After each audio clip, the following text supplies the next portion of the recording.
Hello, everyone, and welcome to another episode of We Are Milton, a podcast brought to you by the City of Milton. The goal of the podcast is to provide information about all things related to Milton, Wisconsin. I'm Inga Cushman, Administrative Services Director for the City of Milton, and with me today is Mayor Anissa Welch and City Administrator Al Hulick. Welcome. Good morning. Thank you both for joining us today. We're excited to talk today about the 2021 budget. It was just approved on December 1st, 2020, which was just a couple days ago. Yeah, it's always a long process, one that starts very early in the year, believe it or not.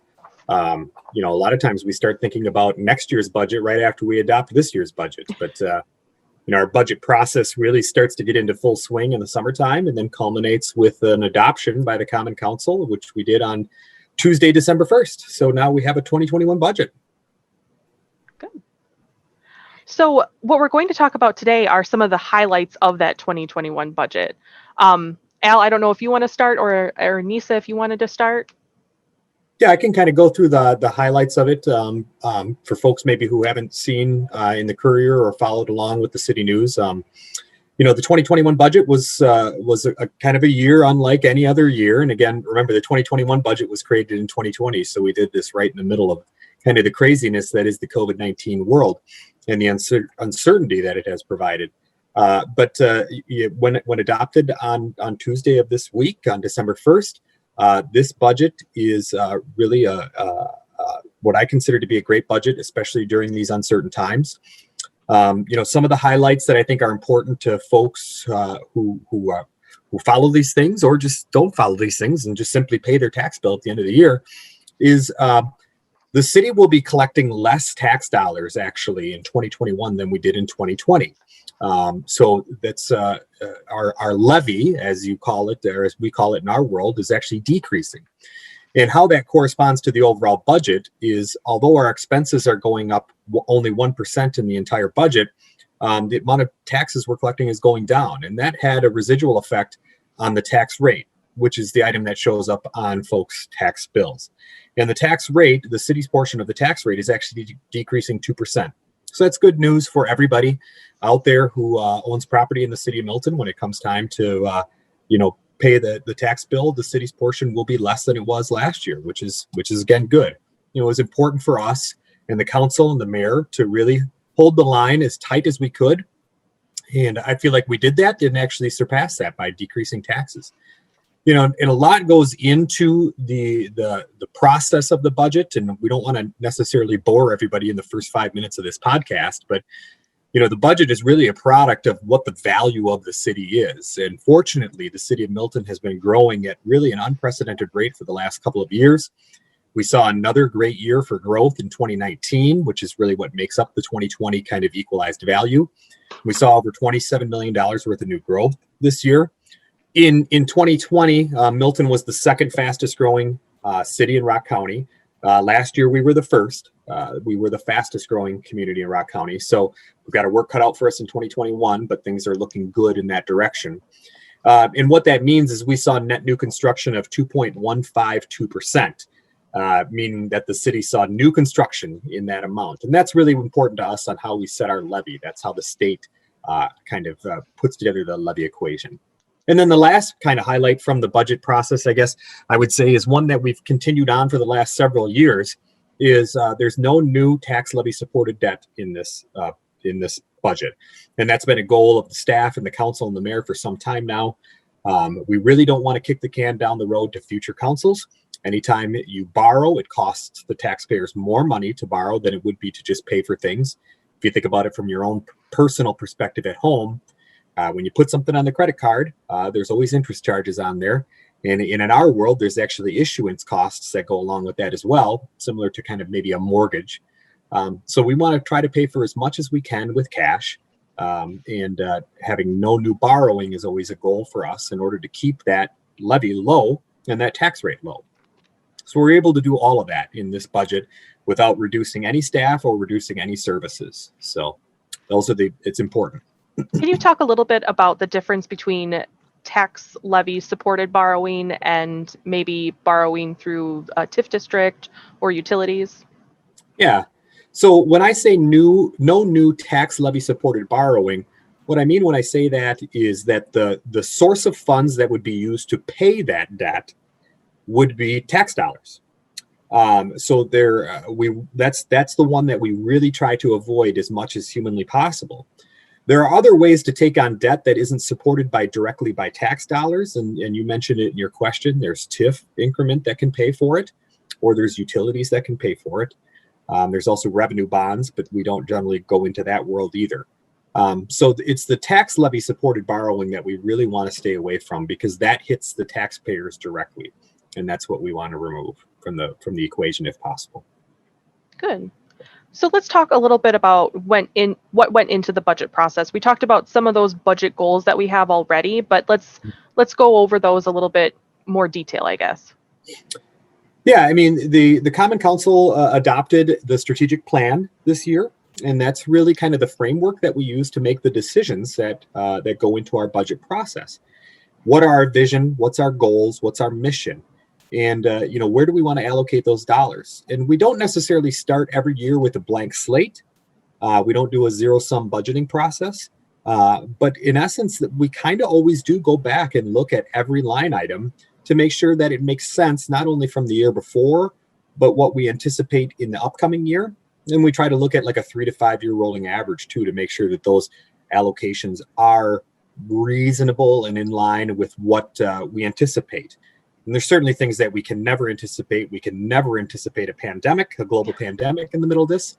And that had some impacts on our 2020 budget, and we can talk about that later. And it will have some impacts on our 2021 budget as well. But the strategic plan is really the framework and how we make those decisions. And we work through that process with the council and the mayor, and have several budget study sessions.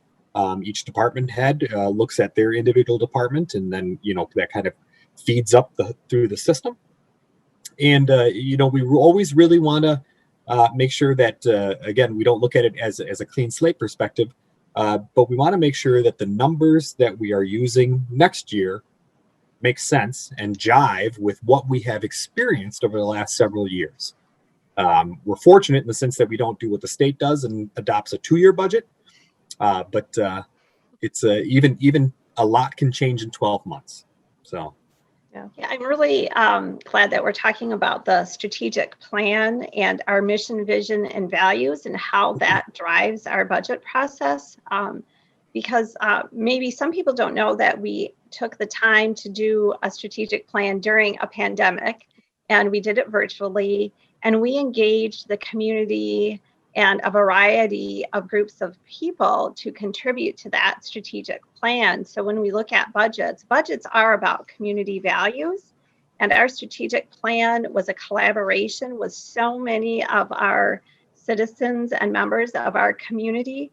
So when we have a budget that's driven by that, we know that we are matching with where our community is at and where they would like to see the City of Milton go in the future. So I was excited that we had so many people that were interested in strategic planning. And then when we look at the budget, and we can say this is really a community budget, and staff work very hard at putting a budget together and presenting it to the council with the mayor. And it is driven by our citizens. And that's what I love about strategic planning and having a whole community that loves caring for each other and protecting the services that we provide for everybody, and being conscious of the financial impact that our decisions make. Yeah, it's a good point. It is a community document. Although the staff prepares it, the mayor presents it, and the council approves it. At the end of the day, it's about more than just the 12 to 20 people that are involved in the creation of it. It's about all the residents, making sure that the resources are allocated in a way that they feel are appropriate and match their values. And the strategic planning process really allowed us to do that, and gave a greater level of comfort to folks who said, yeah, these are the areas where we want resources allocated. And I think during the strategic planning process, it was pretty clear that community members valued the services that they receive from the city, whether that's brush collection at the curb or bulky trash the third collection day of each month. Those are things that the community really does value. So having a budget goal of no reductions in service, I think, is important for that budget development process. Are there other goals that we had in mind during that budget development process? I think you might have touched on some of them. Yeah, I think we touched on a handful of them. Every year we always try to kind of start with the budget process of making sure that first and foremost we have a balanced budget, because we have to legally. And second off, we need to adhere to levy limits. Levy limits are the state imposed cap that are placed on municipalities that say this is how much you can collect in taxes. And then, how you allocate those tax dollars are up to the individual municipalities, but this is what you're capped at. We also want to qualify for expenditure restraint, which is another imposed cap placed on the state. The state, through levy limits, says this is how much you can collect. And then the state also says, and this is how much you can spend. And that may seem counterintuitive. And in some years, those two concepts are diametrically opposed. But it is two kind of stopgaps that the state has put on place in order to make sure that property taxes are in line with what they believe is commensurate for service delivery. And then we talked about the other two. We never want to reduce services. That's never a goal in any budget. And we never want to, or I shouldn't say never, we always try to not take on levy supported debt. And we've been successful in all of those 5 categories for the last 5 or 6 budgets that we've been through. So we're thankful for that. And it's good to keep that at the back of your mind at all times. And there's always an affordability piece to every budget. There are many things that we can do, and I know folks probably on staff and council get sick of hearing me say this, but there are many things we could do, but the question comes down to whether we should do them or not. And, we could borrow with levy supported debt. Legally, we can do that. But it comes down to a question of should we do that? And is that the right move for the taxpayers? And if we have an alternative funding source or an ability to pay for those purchases or that infrastructure in another way, let's investigate those and make sure that we really, leave no stone unturned as to not have that come back in the budget process as a levy supported item. Yeah, I think that the community has always been very clear that they want the city to practice sound financial management, and we're very intentional about that, and that also builds the trust that the City of Milton and local government have with their residents. So they know that even during a pandemic, we are able to provide services, to be innovative, and to pivot and take care of them, because that was a big challenge of how do we keep our community safe? How do we keep our employees safe, and how do we continue providing the services that everybody really relies on for local governments to provide? So I think over the years, we continue to build that trust and establish relationships throughout the community. And the council is very aware of that. As the mayor, I'm very aware of that.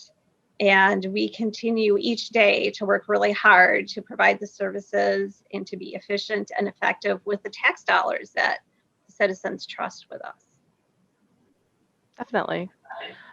Do you want to talk a little bit about how our debt level was elevated quite a bit 5 or 6 years ago, and how we've really worked to reduce that, and maybe where we were and where we're at now? Yeah, I think that's, going back to the conversation about debt and how that plays into the budget process. A lot of folks probably don't realize that about 6 years ago, the City of Milton's debt level was extremely elevated to a point that really started to potentially put the city's financial position in danger. And we were at 82% of our debt capacity. And what that means is the state indicates how much a municipality can borrow based on its overall equalized value, and we had consumed 82% of that. And that started to put potentially our bond rating in jeopardy and our ability to make future decisions. So when I came and Anissa became the mayor 6 years ago, we really made that a very overt and concerted effort to drive that number down. One, because it has an impact on the taxpayers, as we've talked about a number of times during this discussion. But two, it really hampers the city's ability to make future decisions. So by not taking on any new levy-supported debt for the last 6 years, we've been able to drive our debt ratio down from 82% to actually we're down to like 44 now. Mm-hmm. And we adopted a debt policy last year with the council that indicated that we shall not ever exceed 50% again unless there is something that is absolutely necessary. And we certainly intend to keep that promise because it's strong. It's good fiscal management. Again, it goes back to that can versus should. Can we borrow more? Yes, we absolutely can. Obviously, at one point we were at 82%. But should we borrow more? No, we should not. And we should avoid that at all costs because of the dangerous implications it has and our inability to remain flexible and respond to needs as they may come up. And it impacts the tax rate. At the end of the day, it comes down to the fact that the taxpayers pay more for services or products or equipment or infrastructure than they would have had we done it in a more responsible way. And it's not to say that those decisions in the past were wrong or ill-conceived. It's just a lot was taken on in a very short time, and we want to make sure to not repeat that. And I think one of the results of us really having a sound, stable fiscal policy and actually enacting that structure that provides guidance about taking on new debt is that developers and businesses see that we can invest in our community and we can do it responsibly, and they want to be part of that. That's why we're the second fastest growing city. That's why we were the first fastest growing city last year, is because sound fiscal policies and investment within the community draws investors and developers who want to create their business, expand their business here. And we see those driving forces every day in the city of Milton. So I think those policies have really played an important part in the sustainable growth that we've had the past few years. Oh, yeah. I would agree. We could do an entire podcast just on that. But I agree with you 100%. When you invest in yourself and do it in a fiscally responsible way, that has tremendous implications for other good things in your community as well. I mean, the picture behind Inga there shows, a massive investment we made in that side of town to help beautify that side of town. And we were able to do that without any new levy-supported debt. And now we see vacancy rates plummeting, and in fact are zero on the Parkview side of town. And there's a lot of variables that go into that, and municipalities cannot control all variables. But what we can control is how we look and how we invest in ourselves, and that's an area of importance to us. I say it often that it is not government's job to ensure all businesses succeed, but it is government's job to create an environment in which businesses can succeed. And investing in yourself and your infrastructure is directly related to that, in my opinion. Good. So one last topic that we wanted to cover related to the budget is the impact the COVID-19 pandemic had on this budget or may have on future budgets. Yeah, and we're towards the end of our podcast here, and people are probably sick of hearing about the pandemic. So if you're still listening, and you want to hear more about the pandemic and how it affected you at home, this is a good opportunity. 2020 was a crazy year for a lot of people. Businesses were closed. Our offices were closed for a while. And it changed the way people went about their business, both in the private and the public sector. And one of the ways it directly impacted the 2020 budget was that a lot of things that we thought we would do as staff in terms of training and in terms of certifications and things like that just never happened. Conferences were canceled. Training sessions were canceled. And that may not sound like a lot, but that does add up in a budget, that is predominantly driven by employee, by salaries and wages. Schools were closed, so that had an impact on our crossing guards. That had an impact on our school resource officer in the police department. The splash pad was closed. That had believe it or not, the city pays for the water at the splash pad. And when the splash pad's not on, the city didn't pay for that water. So, all those things, they're little pieces here and there.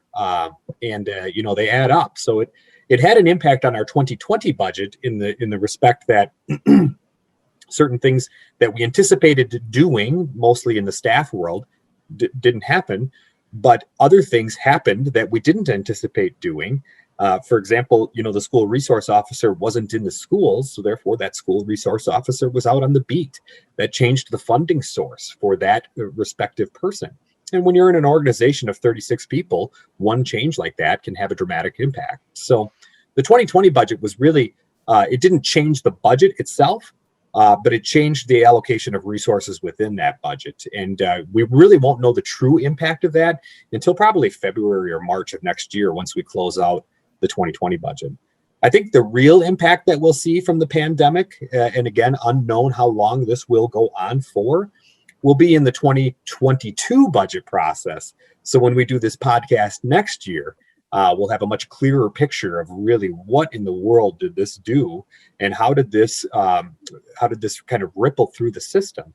And what we've heard from the state of Wisconsin is that due to the loss of revenue at the state level from lack of tourism and lack of travel and lack of gas tax, that decrease in revenue will likely impact local municipalities in the 2022 budget cycle. So we had some challenges this year, but we certainly foresee some rather large challenges as we have this conversation next year.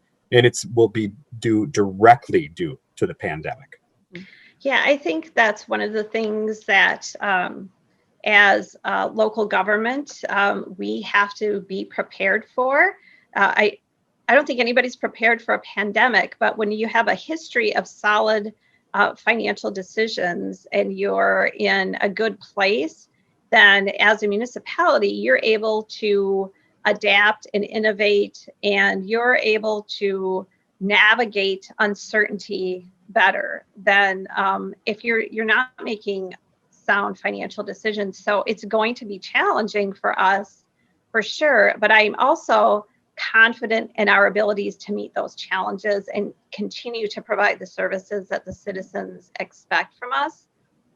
We have great staff, and we have the ability to think very intentionally, very thoughtfully about the decisions we make today and how they impact the future, and to really just steady ourselves to adapt when we're required to.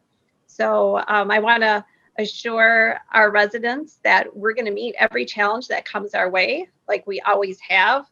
We'll meet it head on, and we'll take care of business. And, the most important thing for everybody right now, the budget is hugely important and impactful. We want everybody to stay safe and healthy. We want your children, your husbands, your wives, your grandparents, your brothers, your sisters. We want everybody in the community to stay safe and to do the things that we know help us stay healthy, which is, I'm going to talk about it, wear your mask. Don't go out if you don't need to. Keep that physical distance. Wash your hands. Going into the winter months and the next 2 months is going to be really hard on us. And we all really need to just stick together and be even more vigilant about our health and the health of our neighbors and our family. Thank you. So is there anything else that either of you want to talk about related to the budget or any other city news? No, I think, we really hit the budget hard, and that's good because it is the most important document that goes through our process every single year. But I echo the mayor's comments. Oftentimes when you are faced with adversity, sometimes the way you respond to that is predicated on what you've done to prepare yourself for it. And although you can never prepare for this, and nobody could prepare for this, the decisions we made in the past to put us in sound financial setting allowed us to take these challenges head on in a more strategic way. Had we still been at that elevated debt level and we were struggling with our tax rate and really trying to just kind of stay above water, this could have been crippling. But decisions are oftentimes layered. And when you are faced with adversity, the path forward sometimes was started years before when you didn't even know you were doing it. But that's why it's always important to look forward, try to anticipate challenges, and put yourself in a situation so you're not scrambling if and when those things may come. Because, if it wasn't a pandemic, it could have, I don't want to, jinx anything, but there could be other natural disasters that could occur that we would need to be in a good place to help respond to. And, we're there. And that's why I agree with the mayor 100%. We will face all these challenges, irrespective of how long the pandemic rages on for. We are in a position to continue to move forward and find success. Great. Well, on that note, I'm going to thank you both for joining us today, and thanks to everyone for listening to this episode of We Are Milton. Our podcast is available on Google Podcasts, Apple Podcasts, Spotify, SoundCloud, and Facebook, and we post a video version on YouTube as well. So until next time, we are Milton. Stay safe, everyone. Thank you. Thanks, everybody.